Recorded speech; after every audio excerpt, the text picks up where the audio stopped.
লক্ষ্মী সাইগল আমাকে যেটা বললেন, একবার যখন আজাদিন ফৌজ ইম্ফালের পথ থেকে মায়ানমারে ফিরে যাচ্ছে, সেই সময় সুভাষচন্দ্র বোসের পায়ে খুব চোট লেগেছিল। ওখানে আপনি জানেন ওই লিচ পায়ে ধরে গেলে খুব মানে হাঁটতে অসুবিধে হয়, ফোসকা পড়ে গেছিল পায়ে। তো প্রায় 200 কিলোমিটার হেঁটে রানী অফ ঝাঁসি রেজিমেন্ট চলেছিল। তো নেতাজি সুভাষচন্দ্র বোস লক্ষ্মী সাইগল রানী অফ ঝাঁসি রেজিমেন্টের সাথেই চলছিলেন। তখন লক্ষ্মী সাইগল ওনাকে বললেন যে দেখুন, আপনার পায়ে চোট লেগেছে, জিপ আছে, আপনার তো জিপ আছে, আপনি জিপে বসে চলে যান, আমরা আসছি আপনার সাথে। লক্ষ্মী সাইগল যখন এই গল্প বলছিলেন, ওনার চক্ষু অশ্রু জল ভেসে আসছিল।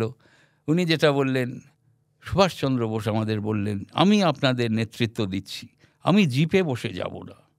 তিনি 200 কিলোমিটার রানী অফ ঝাঁসির রেজিমেন্টের সাথে পায়ের চোটে সত্ত্বেও হেঁটে তিনি গেছিলেন।